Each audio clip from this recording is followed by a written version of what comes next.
Praise the Lord. 96-ാം സങ്കീർത്തനം. യഹോവയ്ക്ക് ഒരു പുതിയ പാട്ട് പാടുവിൻ, സകല ഭൂവാസികളുമായുള്ളവരെ യഹോവയ്ക്ക് പാടുവിൻ. യഹോവയ്ക്ക് പാടി അവന്റെ നാമത്തെ വാഴ്ത്തുവിൻ. നാൾതോറും അവന്റെ രക്ഷയെ പ്രസിദ്ധമാക്കുന്നു. ജാതികളുടെ ഇടയിൽ അവന്റെ മഹത്വവും സകല വംശങ്ങളുടെയും ഇടയിൽ അവന്റെ അത്ഭുതങ്ങളും വിവരിപ്പിൻ.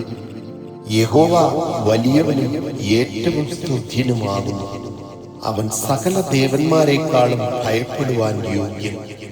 ജാതികളുടെ ദേവന്മാരൊക്കെയും മൃത്യാമൂർത്തികളത്രേ.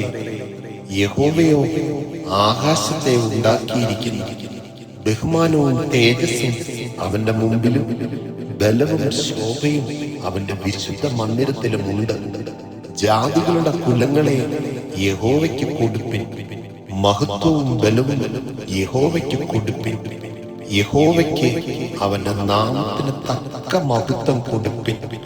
തിരുമുൽക്കാഴ്ചയുമായി അവന്റെ പ്രാകാരങ്ങളിൽ ചെല്ലുവിൻ. വിശുദ്ധ വസ്ത്രാലങ്കാരത്തോടെ യഹോവയെ നമസ്കരിപ്പിൻ. സകല ഭൂവാസികളുമായുള്ളവരെ അവന്റെ മുമ്പിൽ നടുങ്ങുവിൻ. യഹോവ വാഴുന്നു എന്ന് ജാതികളുടെ ഇടയിൽ പറവിൻ. ഭൂലോകവും ഇളകാതെ ഉറച്ചു നിൽക്കുന്നു. അവൻ ജാതികളെ നേരോടെ വിധിക്കും. ആകാശം സന്തോഷിക്കുകയും ഭൂമി ആനന്ദിക്കുകയും സമുദ്രവും അതിന്റെ നിറവും മുഴങ്ങുകയും ചെയ്യട്ടെ. വയലും അതിലുള്ളതൊക്കെയും ആഹ്ലാദിക്കട്ടെ. അപ്പോൾ കാട്ടിലെ സകല വൃക്ഷങ്ങളും ഉല്ലസിച്ച് ഘോഷിക്കും. യഹോവയുടെ സന്നിധിയിൽ തന്നെ അവൻ വരുന്നുവല്ലോ. അവൻ ഭൂമിയെ വിധിപ്പാൻ വരുന്നു.